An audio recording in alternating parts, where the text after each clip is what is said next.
الشاحنات المغربية العالقة بالقرب من النيجر حالة مستقرة ولكن غير مؤكدة. يقول عضو من اتحاد سائقي الشاحنات الغرب أفريقية يوكريو إن حالة الشاحنات المغربية وغيرها القادمة من مالي والتي علقت بالقرب من الحدود النيجيرية جيدة حتى الآن. قال المكتب الوطني للنقل الديمقراطي والخدمات اللوجستية العابرة للوسائل للمتعددة أو DTL قبل بضعة أيام إن 4 سائقين مغاربة للشاحنات بالإضافة إلى بعض السائقين الماليين علقوا بالقرب من الحدود النيجيرية بسبب الألغام القابلة للانفجار الموجودة على هذا للطريق، وهي إجراءات أمنية اتخذتها القوات المسلحة في بوركينا فاسو ومالي ردًا على الانقلاب العسكري في النيجر.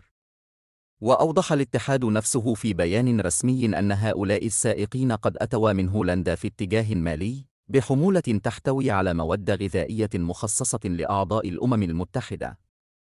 أعلنت رشيدة تسبيحي عضو المكتب التنفيذي ليوكريو والممثل الدائم للمستشارين لهيس برايس أن الاتحاد ملتزم بتوفير الموارد المالية لشراء اللقاحات والأدوية والمعدات الوقائية لمكافحة الأمراض الوبائية المنتشرة بالإقرب من مكان تعليقنا للشاحنات. وأوضحت أيضاً أن تم تنفيذ عملية تعداد لتقييم عدد الشاحنات المعلقة، وكشفت أن حوالي 7,000 شخص مشمولون حتى الآن، ويواجهون جميعاً تحديات الجوع والأمراض الخطيرة. وأكدت أن السائقين المغاربة المحتجزين لا يتعرضون حالياً لأي أذى ولديهم موارد مالية شخصية لشراء الطعام والشراب. علاوة على ذلك، أكدت أيضاً أن المبادرات ما زالت تؤخذ من قبل الهيئات الرسمية وغير الرسمية لتعجيل تحرك جميع الشاحنات. وأشارت إلى أن عدة دول بما في ذلك المغرب تعمل عبر قنواتها الدبلوماسية لتسهيل المرور بشكل أسرع.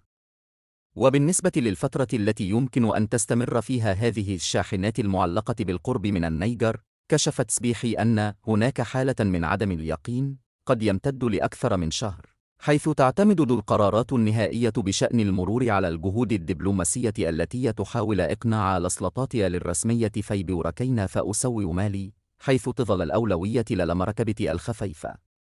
وفقاً للمستشارة، فإن المكان الذي علق به السائقون لا يوفر أماناً صحياً، مشيرة إلى أنه نواجه هذا الوضع من خلال جمع التبرعات والمساهمات المالية من مصادر غير رسمية لإقامة مخيمات وتأمين الإمدادات الغذائية وللشراب، وتوفير اللقاحات للأمراض الشائعة في المنطقة.